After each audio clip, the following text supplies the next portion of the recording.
Hello students, once again welcome back to ASZ academy. बच्चों, आज हम लोग क्लास 10 साइंस का अनसॉल्व सीरीज शुरू करेंगे क्योंकि आप लोगों की परीक्षाएं बहुत पास आ चुकी हैं।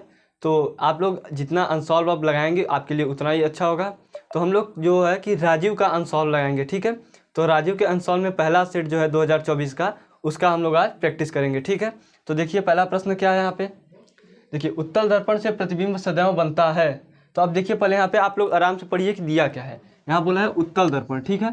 अब उत्तल दर्पण कैसा होता है, ऐसा, ठीक है। ये क्या है, उत्तल दर्पण है। अब देखिए, अब यहाँ पे जब भी आप लोग देखेंगे, यहाँ पे ये F हो गया, ये P हो गया और ये C हो गया, ठीक है। अब जब भी इसमें प्रतिबिंब बनता है या तो F पे बनता है और या F के थोड़ा सा इधर बनता है, कहीं उधर नहीं बनता। आप लोग जब लॉ पढ़ रहे होंगे प्रतिबिंब बनने के, तो आप लोग को उसमें बताया गया होगा, ठीक है। तो ये कहाँ बनता है, देखिए फोकस और ध्रुव के मध्य बनता है, ठीक है। तो वक्रता केंद्र तथा फोकस के बीच में ये गलत हो गया। वक्रता केंद्र तथा अनंत के बीच में ये भी गलत हो गया। देखिए, ध्रुव तथा फोकस के बीच में ये सही हो गया, ठीक है। कहीं नहीं बनता, कहीं भी बन सकता है, तो ये तो गलत है क्योंकि कहीं भी बन ही नहीं सकता, केवल कहाँ बनता है, ध्रुव तथा फोकस के मध्य।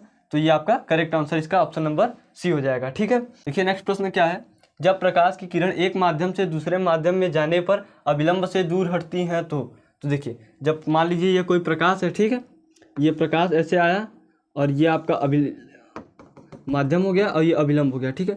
अब ये अगर अविलंब से दूर हट जाती है, अविलंब से दूर उठती है मतलब कि क्या होती है, ये विरल माध्यम से, सघन माध्यम से विरल माध्यम में आती है, ठीक है। तो इसका ऑप्शन नंबर A करेक्ट हो जाएगा। ये जो है सघन माध्यम से विरल माध्यम में प्रवेश करती है, ठीक है। तो देखिए नेक्स्ट प्रश्न क्या है। एक उत्तल लेंस की फोकस दूरी 15 सेमी है। इससे 30 सेमी की दूरी पर स्थित वस्तु का प्रतिबिंब बनेगा। अब देखिए यहाँ पे क्या बोला है, फोकस कितना है 15 और इसके 30 सेमी की दूरी पर वस्तु का प्रतिबिंब बनता है। जब वस्तु की जो प्रतिबिंब की दूरी है वो फोकस से अगर दोगुनी होती है तो कहाँ बनता है। देखिए अब यहाँ पे 30 सेमी है, तो पहले देखिए ये 15 सेमी, ये गलत हो गया, ये भी गलत हो गया। अब बचा क्या, 30। अब जब भी 30 सेमी पे बनता है, आप लोग ये याद कर लीजिए, तो प्रतिबिंब कैसा बनता है, वास्तविक बनता है, उल्टा बनता है और वस्तु के आकार का बनता है, ठीक है। तो देखिए आप क्या दिया है, 30 सेमी पर वस्तु की ओर वास्तविक उल्टा और वस्तु के आकार का, ठीक है। और दूसरा क्या है, 30 सेमी पर वस्तु की दूसरी ओर। और देखिए अब यहाँ पे देखिए क्या बोला है, वस्तु की ओर बोला है।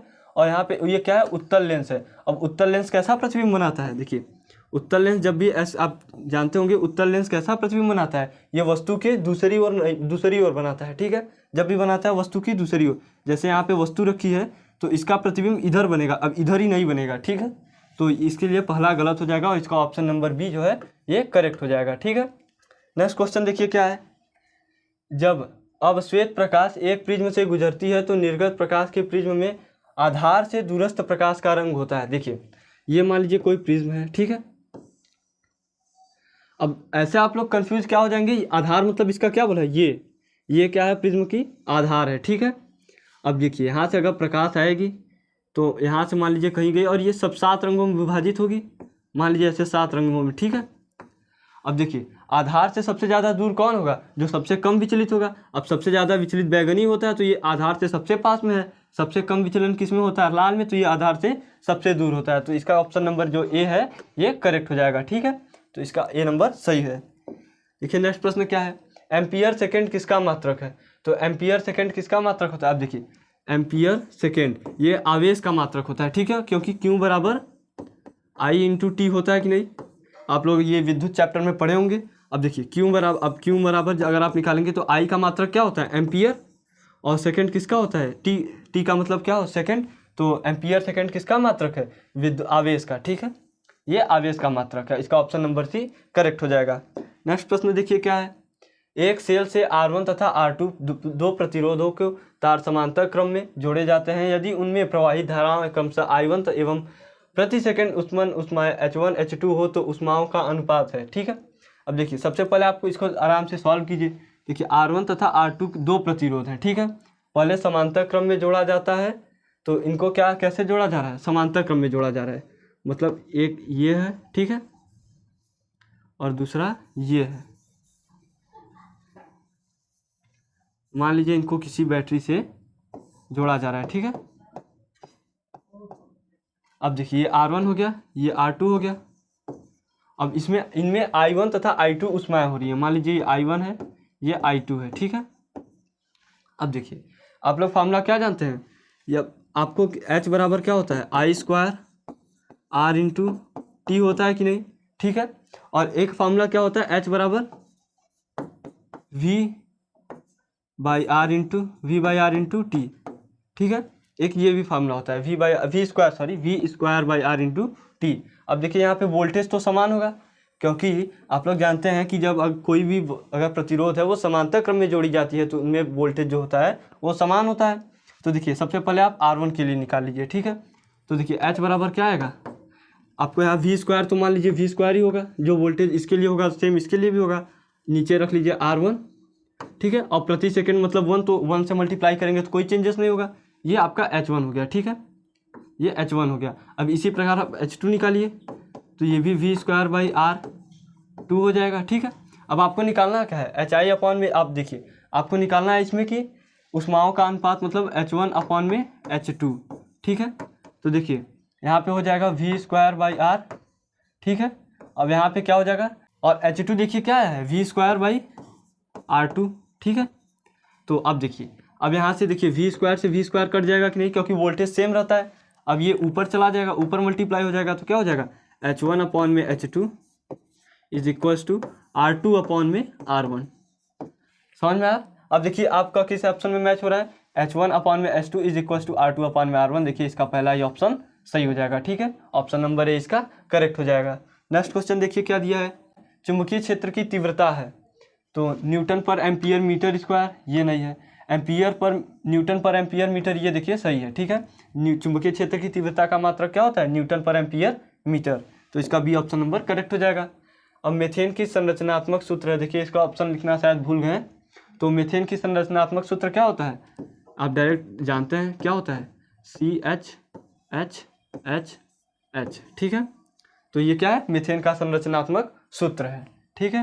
नेक्स्ट प्रश्न देखिए क्या है, निम्नलिखित में समजातीय श्रेणी है। अब देखिए आपसे समजातीय का मतलब क्या होता है, वो एक ही, जैसे एल्केन है तो एल्केन ही रहे, मतलब दूसरा श्रेणी भी, दूसरा जो यौगिक है वो भी एल्केन समूह से ही हो, एल्कीन हो तो एल्कीन, एल्काइन हो तो एल्काइन, ठीक है। अब देखिए आप क्या दिया है, C2H4 और CH4 देखिए आपका किस में आता है, एल्केन में आता है, जबकि C2H4 क्या है, एल्काइन में आता है। क्योंकि देखिए यहाँ पे सारे CH4 में क्या होता है, सारे सिंगल बॉन्ड होते हैं, ठीक है, लेकिन C2H4 में C और C के बीच में डबल बॉन्ड होता है और बाकी 2 हाइड्रोजन होते हैं, ठीक है। यहाँ पे 2 हाइड्रोजन अलग से होता है। अब देखिए इसमें डबल बॉन्ड है, इसमें सिंगल बॉन्ड है, तो ये तो गलत हो जाएगा पहला ही, ठीक है। दूसरा देखिए CH4 और C2H6, ये आपका सही है, क्योंकि देखिए अब CH4 तो यही हो गया, ठीक है, CH4 का सूत्र ऐसे ही हो गया। अब C2H6 आप देखिए डबल बॉन्ड से जोड़ दिए, 1 2 3 1 2 3, देखिए 6 हाइड्रोजन है और 2 कार्बन है, तो सबके बीच में सिंगल बॉन्ड है, तो ये क्या है, ये समजातीय श्रेणी है, ठीक है। अब आपको आगे का चेक करने की ज़रूरत नहीं है, ठीक है, क्योंकि आपको बोर्ड में टाइम भी, आपका टाइम अगर इशू करता है आपको टाइम बचा के लिखना है, तो आपको जो अगर पहले ऑप्शन मिल गया तो आप उसको सही करके आगे बढ़ जाइए, ठीक है। तो इसका ऑप्शन नंबर बी करेक्ट हो जाएगा।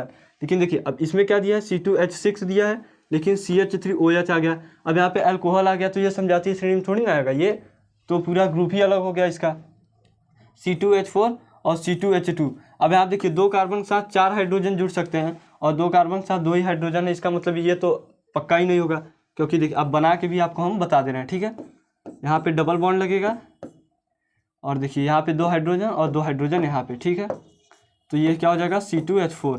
अब C2H2 कैसे बनेगा, देखिए ये ट्रिपल बॉन्ड हो गया, अब यहाँ पे हाइड्रोजन एक जुड़ जाएगा, ये तो ये देखिए यहाँ पे डबल बॉन्ड है, यहाँ पे ट्रिपल बॉन्ड आ गया, तो ये भी नहीं होगा, ठीक है। आपका इसमें ऑप्शन नंबर बी करेक्ट हो जाएगा। नेक्स्ट क्वेश्चन देखिए क्या दिया है अब यहाँ पे, लेड नाइट्रेट का रासायनिक सूत्र होता है, तो PbNO3 का होल ट्वाइस, PbNO3 का होल ट्वाइस, इसका ऑप्शन नंबर ए करेक्ट हो जाएगा, ठीक है। शुद्ध जल का pH होता है, तो ये सब तो इजी प्रश्न है एकदम, लेकिन बहुत इंपॉर्टेंट है ये, हर बार मतलब 99% पूछता है, मतलब आप देखेंगे ज़्यादातर सेट में तो ये क्वेश्चन होगा ही होगा, ठीक है।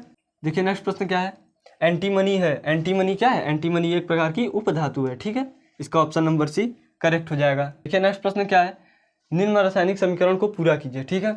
तो CH3COOH C2H5 रिएक्शन करके H2O बन रहा है, यहाँ पे क्या बनेगा आपसे पूछा है, ठीक है। तो देखिए पहले ये रिएक्शन जो है ये बहुत इंपॉर्टेंट रिएक्शन है, ये आपसे ऐसे डायरेक्टली लॉन्ग में भी पूछ सकता है, जैसे आपको टिप्पणी लिखने के लिए आती है तो उसमें भी पूछ सकता है, ठीक है। तो देखिए यहाँ पे, अब यहाँ पे देखिए ये CH, आपको अगर याद होता है ये आप डायरेक्ट बताते हैं, यहाँ पे बनेगा CH3COO C2H5, ये डायरेक्ट आप बता सकते थे कि यही बनेगा, ठीक है। और यहाँ पे दो देखिए, यहाँ पे दो, एक ऑक्सीजन एक हाइड्रोजन, और यहाँ पे एक ये निकला है, ठीक है। तो यहाँ पे आपका आके जुड़ जाता है, 2 हाइड्रोजन मिल जाते और यहाँ पे एक ऑक्सीजन, तो वो जल बन जाता है, ठीक है। तो इसका ऑप्शन नंबर बी देखिए कौन सा करेक्ट है, इसका ऑप्शन नंबर सी करेक्ट है, ठीक है। CH3COO C2H5, क्योंकि देखिए यहाँ पे ये हाइड्रोजन निकल गया, ठीक है, और उसके जगह क्या आ गया, C2H5 आ गया, और ये हाइड्रोजन और 2 हाइड्रोजन और एक ऑक्सीजन मिलकर क्या बना लेंगे, जल बना लेंगे, ठीक है। देखिए नेक्स्ट प्रश्न क्या है, कोशिकीय प्रक्रम में ऊर्जा मुद्रा है, तो ये ATP होता है, ठीक है। ये सब तो इजी प्रश्न है। पित्तरस का स्त्रावत होता है तो यकृत से होता है। परागकोश में होता है तो परागकण होते हैं परागकोश में, इसका ऑप्शन नंबर डी करेक्ट है। पत्तियों पर कलियां विकसित होती हैं ब्रायोफिलम में, तो ये इसका ऑप्शन नंबर सी करेक्ट हो जाएगा। एक लिंगी फूल का उदाहरण है तो पपीते का फूल जो होता है वो एक लिंगी होता है, गुलाब, सरसों, आम ये सब द्विलिंगी होते हैं, ठीक है। तो स्वस्थ मनुष्य का तो 120 होता है, 120/80। रक्तदाब जो होता है 120/80 होता है, ठीक है। देखिए नेक्स्ट प्रश्न क्या है, निम्नलिखित में कौन आहार श्रृंखला का निर्माण करता है, ठीक है। तो घास, गेहूँ, आम ये नहीं करता, ठीक है। ये तीनों जो है घास, गेहूँ, आम ये सब उत्पादन में आते हैं, ठीक है। बकरी, गाय, हाथी ये तीनों कंज्यूमर में आते हैं।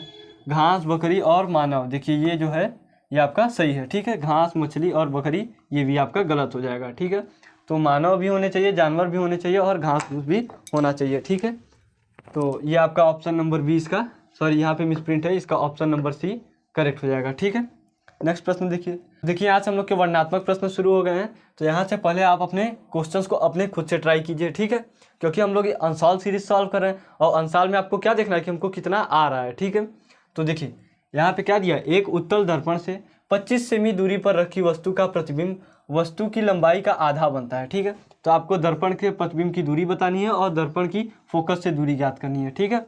तो देखिए आप सबसे पहले क्या करेंगे, जो आपको गिवन है वो लिखिए, ठीक है। तो सबसे पहले की पॉइंट तो यहाँ पे यही है कि ये उत्तल दर्पण है, ठीक है। आपको इसमें यूज़ करना पड़ेगा। उत्तल दर्पण में आपकी वैल्यू माइनस में होती है, यू तो हमेशा माइनस में ही होता है, उसका तो बात ही अलग है। तो देखिए यहाँ पे क्या दिया है, उत्तल दर्पण से 25 सेमी की दूरी पर, मतलब आपके पास यू क्या है 25 सेमी, ठीक है। यू 25 सेमी आ गया, माइनस में आएगा, ठीक है। वस्तु का प्रतिबिंब वस्तु की लंबाई का आधा बनता है। इसका मतलब क्या है, हाइट ऑफ इमेज जो है वो क्या है, हाइट ऑफ ऑब्जेक्ट का आधा है। क्या है, हाइट ऑफ ऑब्जेक्ट का आधा है, ठीक है। तो देखिए अब यहाँ पे आपसे क्या पूछा है, दर्पण से प्रतिबिंब की दूरी बताइए, आपसे यू भी पूछ रहा है, सॉरी वी बराबर आपसे क्वेश्चन मार्क है। तो पहले आप इसको ही सॉल्व कर लीजिए और आपसे एफ पूछ रहा है, ठीक है। दर्पण की फोकस से ज्ञात कीजिए एफ। तो आप बिना यू ज्ञात किए तो एफ ज्ञात कर नहीं पाएंगे, तो आपको ये यू पहले ज्ञात कीजिए, ठीक है। अब देखिए आप लोग क्या जानते हैं, आवर्धन m बराबर क्या होता है, height of image upon height of object होता है कि नहीं, समझ में आया, height of image upon height of object. अब देखिए यहाँ पे बोला है आपसे उत्तल दर्पण है, उत्तल दर्पण हमेशा कैसा प्रतिबिंब बनाता है, आभासी बनाता, सीधा बनाता है और वास्तविक आभासी बनाता है और छोटा बनाता है। तो इसका m की वैल्यू हमेशा धनात्मक होती है ना। तो अब देखिए यहाँ से अब HI/HO, अब यहाँ से आप देखिए इसका मल्टीप्लाई अगर इधर कर देंगे तो इसको हम लोग लिख सकते हैं कि नहीं, HO बराबर 2HI, ठीक है, ये हो जाएगा यहाँ से।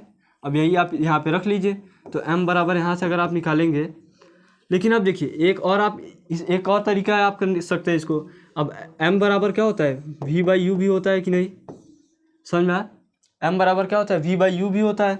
अब देखिए यहाँ से अगर आप लोग निकालेंगे तो आप इससे क्या कंक्लूजन, ये समीकरण 1 बना लीजिए, इसको समीकरण 2 बना लीजिए।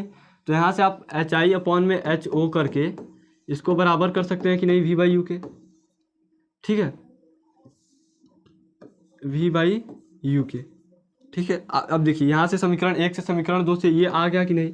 अब यहाँ पे आप वैल्यू पुट कर लीजिए, HI की वैल्यू देखिए, आप HI की वैल्यू आपको रखनी है, ठीक है, क्योंकि आप HO की वैल्यू मत रखिए, ठीक है। HI अपॉन में HO की वैल्यू हमने क्या निकाली है यहाँ से 2HI, तो 2HI हो जाएगा, ठीक है, इज इक्वल्स टू आपको v फाइंड करना है, u की वैल्यू देखिए क्या है -25 है, तो आप इसको रख लीजिए यहाँ से -25, ठीक है। अब देखिए ये HI से HI कट गया, यहाँ पे 2 है, ठीक है। तो देखिए अब इसका अगर क्रॉस मल्टीप्लाई कर लीजिए इधर, तो यहाँ पे क्या हो जाएगा -25/2 बराबर क्या हो जाएगा v हो जाएगा कि नहीं। लेकिन देखिए हम लोग यहाँ से एक गलती हो गई, यहाँ पे माइनस वी बाई यू होता है, सॉरी यहाँ पे क्या होता है माइनस वी बाई यू। तो अब यहाँ पे अगर यू की वैल्यू आप यहाँ पे रखेंगे माइनस लगा के, देखिए वी बाई -25, ठीक है। अब आप ऐसे रखेंगे, अब यहाँ पे देखिए अब आप लोग यहाँ पे अगर रखेंगे तो यहाँ पे भी माइनस होता है, माइनस वी बाई होता है और यू की वैल्यू -25 वैसे ही है। तो यहाँ से ये माइनस से माइनस कट जाएगा, तो यहाँ पे क्या आएगा, केवल पॉजिटिव आएगा, ठीक है। यहाँ पे केवल 25 आएगा। तो अब देखिए यहाँ से आप इसका आधा करेंगे, 2 1 जा 2, ठीक है, 2 2 जा 4, 2 5 जाए, आपसे यहाँ पे क्या आंसर है। अब यू की वैल्यू वी की वैल्यू यहाँ से आप लोग के पास क्या आ गई, 12.5, ठीक है। यू की वैल्यू आपके पास आ गई 12.5 सेंटीमीटर, ठीक है। तो इसका देखिए आप लोग यहाँ पे हम लोग आंसर लिख लेते हैं 12.5 सेंटीमीटर। अब एक बार फिर समझ लीजिए कैसे आया। आपने पहले जो दिया है वो गिवन लिख लीजिए, H I equal to H O upon में 2 आपके पास यहाँ पे गिवन है।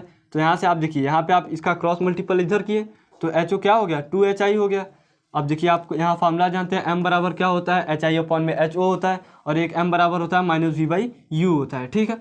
तो इससे आप समीकरण 1 2 बना के आप इसको इस कंक्लूजन पे ला सकते हैं कि ये HI upon HO is equal to -v/u होता है, ठीक है। तो अब देखिए यहाँ से HI की वैल्यू आपने यहाँ पे छोड़ दी, HO की वैल्यू क्या रख दी, HO की वैल्यू आपने रख दी 2HI, ठीक है। तो HI से HI कट गया। अब यहाँ से देखिए यहाँ पे है डिवाइड में, इधर आया मल्टीप्लाई में हो जाएगा, तो सॉरी यहाँ डिवाइड में है, यहाँ पे आएगा तो ऊपर मल्टीप्लाई हो जाएगा इसका, तो यहाँ पे नीचे 2 से डिवाइड करेंगे तो 12.5 आएगा आपके पास आंसर, ठीक है। कितना आएगा 12.5। अब देखिए यहाँ पे हम लोग एक पेज ऐड कर लेते हैं और आगे वाला सॉल्व करते हैं। देखिए आपसे क्या पूछा है, दर्पण की फोकस दूरी याद कीजिए। तो यहाँ पे देखिए आप लोग अब यहाँ पे दर्पण बोला है तो 1/f बराबर क्या होता है, 1/v + 1/u, ठीक है। आपको f की वैल्यू निकाली है, 1/f बराबर क्या होता है 1/v। अब देखिए v की वैल्यू आपने क्या निकाली है 12.5, ठीक है, प्लस 1/u की वैल्यू क्या है माइनस, सॉरी देखिए यहाँ पे माइनस हमने पहले ही लगा लिया है तो क्या हो जाएगा 25, ठीक है। u की वैल्यू -25 है तो 1/-25 हो गया। अब 1/f बराबर अगर आप दिखेंगे यहाँ पे तो 1.12.5, ठीक है, माइनस प्लस माइनस 1/25। अब देखिए आपको इन दोनों का एलसीएम लेना पड़ेगा। तो देखिए 12 दूना कितना होता है 24, और 5 में 2 का गुणा करेंगे 1 आ जाएगा, तो क्या हो जाएगा आपके पास 25। तो 25 इसका एलसीएम हो जाएगा, क्योंकि 12 दूना 24 1 25। तो अब देखिए 1/f बराबर 25 एलसीएम हो गया। अब आप इसमें 2 से अगर मल्टीप्लाई करेंगे तब ये 25 होगा, तो यहाँ पे ऊपर 2 हो जाएगा और यहाँ पे -1 हो जाएगा। तो अब देखिए 1/f बराबर यहाँ पे क्या आ गया 1/25, तो f बराबर क्या आ जाएगा प्लस में 25 आया है, ठीक है, f बराबर प्लस में 25 आ गया है। तो ये आपका f का वैल्यू कितना हो जाएगा 25 हो जाएगा यहाँ पे, लेकिन सेंटीमीटर आप जरूर लिखेंगे, आपको यूनिट जरूर लिखना है, ठीक है। तो यहाँ से देखिए हम लोग का दोनों क्वेश्चन सॉल्व हो गया है, ठीक है। नेक्स्ट प्रश्न देखिए क्या दिया है, 2 3 तथा 6 ओम के 3 प्रतिरोधकों को किस प्रकार जोड़ा जाए कि ताकि 4 ओम और 1 ओम का तुल्य प्रतिरोध प्राप्त हो, ठीक है। तो देखिए आपको अगर 4 ओम का तुल्य प्रतिरोध ज्ञात करना है और 1 ओम का तुल्य प्रतिरोध ज्ञात करना है, तो देखिए आपको पहले इसमें कॉन्सेप्चुअल क्वेश्चन है, आपको काफ़ी सोचना पड़ेगा, लेकिन आप जब ज़्यादा प्रैक्टिस अगर क्वेश्चंस के इस टाइप के करेंगे तो ज़्यादा नहीं सोचना पड़ेगा, ठीक है। अब देखिए 1/2 प्लस आप ऐसे इनडायरेक्टली कीजिए, ठीक है। तो अब आप इसको कैसे श्रेणी क्रम में जोड़ सकते हैं या समांतर क्रम में जोड़ सकते हैं, आपसे वो पूछा है, ठीक है। तो 1/2 प्लस 1/3 कितना होगा 6, तो यहाँ पे क्या हो जाएगा 3 + 2 यानी कि 5/6 प्लस 6 देखिए 5/6 प्लस, अब 6 कर लीजिए यहाँ पे, लेकिन नहीं 1/6 कीजिए। तो देखिए यहाँ से अब क्या आ जाएगा 6 एलसीएम आ जाएगा, 5 + 1 तो 6/6, तो ये कट के 1 आ गया। मतलब आप देखिए अगर यहाँ पे अगर 2 और 3 ओम के प्रतिरोध को अगर आप श्रेणी क्रम में समांतर क्रम में जोड़ेंगे और तीनों को आप अगर समांतर क्रम में जोड़ देंगे तो क्या आ जाएगा तुल्य प्रतिरोध 1 प्राप्त हो जाएगा। तो आपको ऐसे लिखना पड़ेगा, ठीक है। देखिए कैसे, तो आपको ऐसे लिखना पड़ेगा, तीनों प्रतिरोधों को समांतर क्रम में जोड़ने पर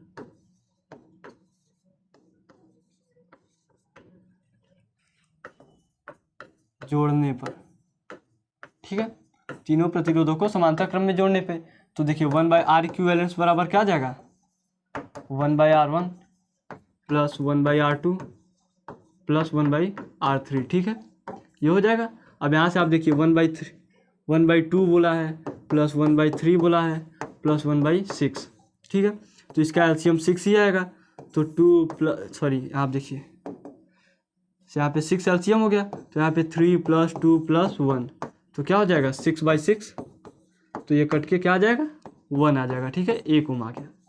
तो इसका तुल्य प्रतिरोध 1 प्राप्त हो गया। देखिए 4 ओम आपके पास कैसे प्राप्त होगा, अब देखिए यहाँ पे आप 3, अब देखिए जैसे 1/3 + 1/6 कर लीजिए, आप पहले करके देख लीजिए, हो सकता है गलत हो जाए, लेकिन आपको इससे घबराना नहीं है ना, क्योंकि आपको ये इसमें गलती होती है, क्योंकि ये कंसेप्चुअल क्वेश्चन है, ठीक है। तो इसका एलसीएम देखिए कितना प्राप्त हो जाएगा, 6 ही हो जाएगा। तो 2 + 1 यानी कि 2 + 1 होगा, तो यहाँ पे 3/6 मतलब 1/2 यानी कि 2 आ गया, ठीक है। अगर 2 आ गया तो 2 में आप 2 जोड़ दीजिए, 4 हो जाएगा, आपको ऐसे ही पता चल गया। तो देखिए आपको इसमें कैसे लिखना है, अब अगर ये आपके दूसरे के लिए है, ठीक है, और अगर आप पहले के लिए अब लिखेंगे तो देखिए पहले के लिए कि 3 ओम तथा 6 ओम को इसको अलग कर लीजिए, ठीक है, समांतर क्रम में जोड़ने पर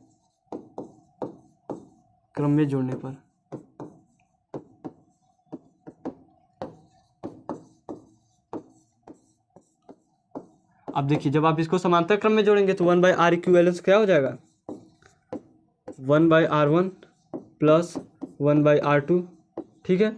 अब इसको आप अगर इससे देखेंगे तो 1/3 प्लस 1/6, अब यहाँ पे हम लोग एक पेज ऐड कर ले रहे हैं, तो 1/3 प्लस 1/6 आ गया, ठीक है। अब इसका एलसीएम आपका 6 आ गया, तो 2 + 1, अब ये आपसे 1/R इक्विवेलेंस आ रहा है, ठीक है, 1/R इक्विवेलेंस चल रहा है, 1/R इक्विवेलेंस। तो 1/R इक्विवेलेंस देखिए यहाँ पे क्या आ गया 3/6 आ गया कि नहीं, ठीक है, 3/6 आ गया। अब 3 × 1 = 3, 3 × 2 = 6, तो 1/R इक्विवेलेंस बराबर आ गया आपके पास 1/2। अब देखिए 1/R इक्विवेलेंस का माना है, तो R इक्विवेलेंस बराबर कितना हो जाएगा, आपके पास R इक्विवेलेंस बराबर आएगा 2, ठीक है। अब आपके पास R इक्विवेलेंस आ गया 2। अब आप फिर लिखिए ऐसे कि जो प्राप्त तुल्य प्रतिरोध को 2 ओम के साथ श्रेणी क्रम में जोड़ने पर, ठीक है, श्रेणी क्रम में जोड़ने पर, ठीक है। अब इसको आप श्रेणी क्रम में जोड़ेंगे तो क्या हो जाएगा 2 + 2, R इक्विवेलेंस क्या होता है श्रेणी क्रम में, डायरेक्ट आप इसको ऐड कर देते हैं, तो 2 + 2 बराबर क्या हो जाएगा 4 ओम आ गया कि नहीं, ठीक है। तो इसका इस तरीके से आंसर आपका निकलेगा। आपको अगर 4 ओम निकालना है तो पहले इन दोनों को समांतर क्रम में जोड़िए, फिर इसको श्रेणी क्रम में जोड़ दीजिए, और आपको 1 ओम लाना है तो आप तीनों को डायरेक्टली समांतर क्रम में जोड़ दीजिए। आप में इसमें ज़्यादा हार्ड क्वेश्चन नहीं पूछेगा, ज़्यादातर चांस है कि यही क्वेश्चन ही आएगा, ठीक है, अगर आना होगा तो यही आएगा, ठीक है, आगे ज़्यादा हार्ड इसमें नहीं आता। देखिए अगला क्या दिया है, घरेलू विद्युत वितरण में प्रयुक्त तारों के नाम, कार्य तथा आवरण के रंग बताइए, ठीक है। तो देखिए घरेलू यहाँ पे हम लोग पेन चेंज कर दे रहे हैं, सेम कलर हो जाएगा नहीं तो देखिए घरेलू विद्युत वितरण में ताम्र यानी क्या, तांबे के तार, एल्युमिनियम और पीसीबी तारों का उपयोग किया जाता है, ठीक है। ताम्र तार उच्च चालकता के लिए, एल्युमिनियम तार हल्के भार के लिए, और पीसीबी तार इंसुलेशन के लिए प्रयुक्त होता है, ठीक है। तारों का आवरण काला, सफ़ेद, ग्रे और विभिन्न रंगों में होता है। तो तारों का प्रयोग क्या होता, रंग कैसा होता है, काला, सफ़ेद, ग्रे और विभिन्न रंगों का हो सकता है, ठीक है। लाल, पीला, ज़्यादातर लाल और येलो और ग्रीन, ये 3 तारों का जरूर इस्तेमाल किया जाता है, ठीक है। तो इसका ये आपका करेक्ट ये जो है आंसर हो जाएगा। आप लोग इसका स्क्रीनशॉट ले लीजिए। और ये क्वेश्चन लेकिन इतना इंपॉर्टेंट नहीं है, लेकिन फिर भी पूछा तो है, ये पहली बार शायद हमारे हिसाब से तो पूछा था क्वेश्चन, लेकिन चलिए ठीक है, देख लेते हैं आगे हम लोग। धारावाही चालक के कारण उत्पन्न चुंबकीय क्षेत्र किन किन कारकों पर निर्भर करता है, चुंबकीय क्षेत्र की दिशा ज्ञात करने के लिए प्रयुक्त नियम का लिखकर स्पष्ट कीजिए, ठीक है। तो देखिए चुंबकीय क्षेत्र निम्नलिखित कारकों पर निर्भर करता है। देखिए पहला क्या दिया है यहाँ पे, चालक में, देखिए यहाँ पे क्या दिया है, चालक में धारा के परिणाम पर चुंबकीय क्षेत्र प्रबलता चालक में प्रवाहित धारा के समानुपाती होता है। मतलब जितनी उसमें धारा आप दे रहे हैं, धारा का मान अगर बढ़ाएंगे तो चुंबकीय क्षेत्र की तीव्रता का मान बढ़ेगा, धारा का मान घटाएंगे तो घट जाएगा, क्योंकि ये क्या होता है, समानुपाती होता है। ठीक है, आप इसको डायरेक्ट ये भी लिख सकते हैं धारा के मान पर, तो लेकिन ये आपसे अगर मान लीजिए लॉन्ग में पूछा तो आपको ऐसे बड़ा बड़ा के लिखना है। ठीक है, दूसरा क्या है देखिए, चालक से उत्पन्न चुंबकीय क्षेत्र तार से दूरी के व्युत्क्रमानुपाती होता है। मतलब आप देखिए, अब यहाँ पे आपसे क्या पूछा, तार के दूरी से व्युत्क्रमानुपाती होता है, मतलब आप तार जितना दूर रखेंगे चुंबकीय क्षेत्र उतना ही अधिक होगा। ठीक है, तो ये आपका दूसरा हो जाएगा। और देखिए तीसरा क्या दिया है यहाँ पे, तीसरा नहीं, मतलब यही दो कारकों पर निर्भर करता है, आप 2 लिख देंगे आपको नंबर पूरा मिल जाएगा। ठीक है, अब देखिए अगला यहाँ पे आपका नाम लिख कर बताइए ना आपको दिशा ज्ञात करने के लिए। तो देखिए दाएं हाथ के अंगूठे के नियमानुसार यदि धारावाही चालक के दाएं हाथ में इस प्रकार रखा जाए जो कि अंगूठे धारा की दिशा में रहे, तब उंगलियों का घुमाव चुंबकीय क्षेत्र की दिशा को प्रदर्शित करता है। मतलब उंगलियां आपकी जिस प्रकार जिस साइड में घूमेंगी उसी साइड आपका जो होगा वो क्षेत्र होगा, चुंबकीय क्षेत्र। ठीक है, तो आप लोग इसका स्क्रीनशॉट ले लीजिए, ये काफ़ी इंपॉर्टेंट क्वेश्चन है और कई बार पूछा है। ठीक है, ये इंपॉर्टेंट क्वेश्चन है। देखिए नेक्स्ट प्रश्न क्या दिया है, निम्नलिखित यौगिकों के संरचनात्मक सूत्र लिखिए। ठीक है, तो एथेनोइक अम्ल, अब एथ माने क्या होता है, 2 कार्बन, ओई ग्रुप माने COOH जुड़ा हो। ठीक है, तो देखिए आप पहले 2 कार्बन बना लीजिए। अब ओई ग्रुप में क्या होता है, एक डबल बॉन्ड ऑक्सीजन होता है, एक सिंगल बॉन्ड ऑक्सीजन और H होता है। ठीक है, तो यहाँ पे देखिए अभी इसके तो चारों भर गए और यहाँ पे आप 3 हाइड्रोजन ऐड कर लीजिए, तो ये क्या हो जाएगा, ये पहले का आपका हो जाएगा। ठीक है, ये पहले का चित्र है, इस प्रकार कुछ इसकी संरचना बनेगी। इसको हम लोग थोड़ा साइड कर लेते हैं, 1 मिनट देखते हैं। ये साइड हमारे हिसाब से शायद नहीं हो पाएगा, हाँ ये साइड नहीं हो पाएगा, इसको थोड़ा हम लोग दूसरी जगह बना लेते हैं। ठीक है, ये यार इसको हम लोग दूसरी जगह बना लेते हैं। देखिए क्या एथेनॉल मतलब 2 कार्बन हो गया, इससे डबल बॉन्ड ऑक्सीजन जुड़ा है और यहाँ पे क्या हो जाएगा OH और यहाँ पे 3 हाइड्रोजन। ठीक है, 3 हाइड्रोजन ऐड हो जाएंगे, ये आपका पहले का हो गया। ठीक है, अब देखिए दूसरे का क्या हो जाएगा, 1 क्लोरोप्रोपेन। ठीक है, प्रोप माने क्या होता है, 3 कार्बन, 1 नंबर पे क्लोरीन जुड़ा हुआ है। ठीक है, और आपसे एन बोला है इसलिए सिंगल बॉन्ड लगा है। ठीक है, ये भी आप ध्यान देंगे, एन बोला है कि नहीं, प्रोपेन माने एन मतलब एल्केन ग्रुप यानी सिंगल बॉन्ड। ठीक है, तो इसमें बाकी आप हाइड्रोजन ऐड कर दीजिए, और आपसे कुछ एक्स्ट्रा ऐड करने के लिए बोला नहीं तो आपका हाइड्रोजन जरूर होगा। और आपको इसमें जो कार्बन के चारों बॉन्ड है उसको फिल करना ही करना है। ठीक है, ये नहीं कि आप हाइड्रोजन छोड़ देंगे तो नंबर भी छूट जाएगा। अब मेथेनॉल, अब ऑल बोला है, देखिए ऑल माने क्या, अल्कोहल, तो अल्कोहल मेथ माने क्या होता है, मेथ माने कार्बन, मेथ माने 1 कार्बन और ऑल जुड़ा है माने OH। ठीक है, अब 3 हाइड्रोजन ऐड हो जाएगा, CH3OH मेथेनॉल। देखिए अगला क्या दिया, नाइट्रोमेथेन। ठीक है, तो ये थोड़ा मतलब आपके टफ में आ जाता है, तो ऐसा आपसे जनरली नहीं पूछता, लेकिन क्या पता किस्मत खराब हो पूछ लिया तो आपको कैसे बनाएंगे। देखिए मेथ माने क्या होता है, यहाँ पे मेथ माने 1 कार्बन, तो 1 कार्बन बना लीजिए। अब यहाँ पे 3 हाइड्रोजन और नाइट्रो के लिए N लगा लीजिए, और इससे क्या होता है, डबल ऑक्सीजन जुड़ा होता है। ठीक है, तो ये इसका हो जाएगा। तो यहाँ से आप देखिए चारों का हम लोगों ने देख लिया कि कैसे बनेंगे। ठीक है, स्ट्रक्चर इसका ऐसे ही बनेगा। और आपको इतने का ही नहीं बल्कि आप खुद एक बार अनसॉल्व पूरा खोल लीजिए, आपको उसमें जितने भी IPSC नेम लिखने के लिए बोला हो, जितने भी स्ट्रक्चर बनाने के लिए बोला हो, और जो इक्वेशन बैलेंस करने के लिए बोलता है, आप उसको पूरा अच्छे से एक बार कर लीजिए, आप याद कर लीजिए उसको, आपसे अगर नहीं हो रहा है तो याद कर लीजिए। ठीक है, क्योंकि ये बहुत इंपॉर्टेंट होता है और इसी में से क्वेश्चंस रिपीट भी कई बार होते हैं। ठीक है, देखिए अगला क्या दिया है, वैद्युत रासायनिक श्रेणी को स्पष्ट कीजिए और इसके 2 अनुप्रयोग बताइए। ठीक है, यह एक श्रेणी है जिससे विभिन्न धातुओं और उसके आयनों का उसके इलेक्ट्रॉन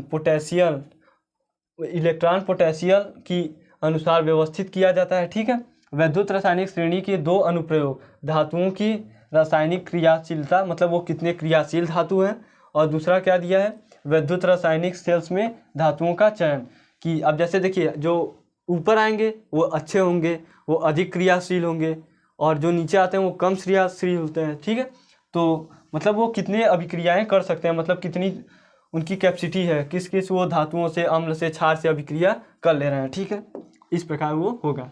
मिश्र धातु किसे कहते हैं, कापर की 2 प्रमुख मिश्र धातुओं के नाम व उपयोग लिखिए। ठीक है, तो देखिए 2 या 2 से अधिक धातुओं के समांगी मिश्रण को मिश्र धातु कहते हैं। मिश्र धातु के 2 रूप क्या हैं? इस्पात और पीतल। ठीक है, ये 2 मिश्र धातु हो गए। ठीक है, पीतल तांबे में जस्ते मिलाकर बनाया गया एक मिश्र धातु है जिसके गुण जस्ता की मात्रा पर निर्भर करता है। अब गुण जस्ता की मात्रा पर निर्भर क्यों करता है? क्योंकि उसमें जस्ता की मात्रा अधिक होती है। ठीक है, तो जिसका जो अधिक होगा उसी का गुण तो ज़्यादा दिखाएगा। ऐसा नहीं है कि यहाँ पे तांबे का गुण नहीं दिखाएगा, लेकिन अब वो कम है तो कम ही गुण दिखाएगा। ठीक है, देखिए नेक्स्ट प्रश्न क्या है? निम्नलिखित यौगिकों का आईपीएससी नेम लिखिए। ठीक है, अब देखिए आपको आईपीएससी नेम लिखना है, तो अब देखिए आप इसमें साधारण नाम नहीं लिख देंगे। ठीक है, आपको साधारण नाम और आईपीएससी नेम में कन्फ्यूजन नहीं करना है। अब आपसे यहाँ पे देखिए क्या बोला है? आईयूपीएसी नेम बताइए। ठीक है, तो देखिए ये क्या है? ये मेथेनॉल है। ठीक है, मेथेनॉल, ये मेथेनॉल है क्योंकि देखिए यहाँ पे एक कार्बन है और हाइड्रोजन है, ऑक्सीजन OH ग्रुप है। ठीक है, एक कार्बन के साथ, तो ये क्या हो जाएगा? मेथेनॉल हो जाएगा। ठीक है, अब देखिए यहाँ पे क्या है? CH3 CH डबल बॉन्ड लग के क्या हुआ है? CH2। तो देखिए आपको अगर नहीं समझ में आ रहा तो आप स्ट्रक्चर खोल लीजिए। ठीक है, तो देखिए यहाँ पे कुछ इस प्रकार बनेगा कि नहीं? देखिए यहाँ पे फिर H, अब यहाँ पे डबल बॉन्ड है, फिर CH। ठीक है, अब देखिए यहाँ पे चारों कार्बन के यहाँ पे देखिए 4 बॉन्ड इसके भी हैं, 4 बॉन्ड इसके भी हैं, 4 बॉन्ड इसके भी हैं। तो अब देखिए यहाँ पे आप प्रायोरिटी किसको देंगे? डबल बॉन्ड साइड को। तो 1 2 आप पहले नंबरिंग कर लीजिए, 1 2 और 3। ठीक है, 1 नंबर पे क्या है? 1 नंबर आप पहले एक लिख लीजिए। आपको देखिए अलग से कोई कुछ ऐड नहीं करना है। ठीक है, कुछ ऐड किया भी नहीं है। तो ये क्या 3 कार्बन को क्या बोलते हैं? प्रोप बोलते हैं, तो 1 प्रोप। अब देखिए डबल बॉन्ड को क्या बोलते हैं? इन बोलते हैं, तो इन लगाएंगे, 1 प्रोपीन। इसका क्या हो जाएगा? 1 प्रोपीन। ठीक है, इसका ये आईपीएससी नेम है। और लेकिन आप लोग ये भी ध्यान देंगे, आप बहुत लोग को हम देखे हैं कि वो ऐसे लिख देते हैं 1 प्रोपीन। ठीक है,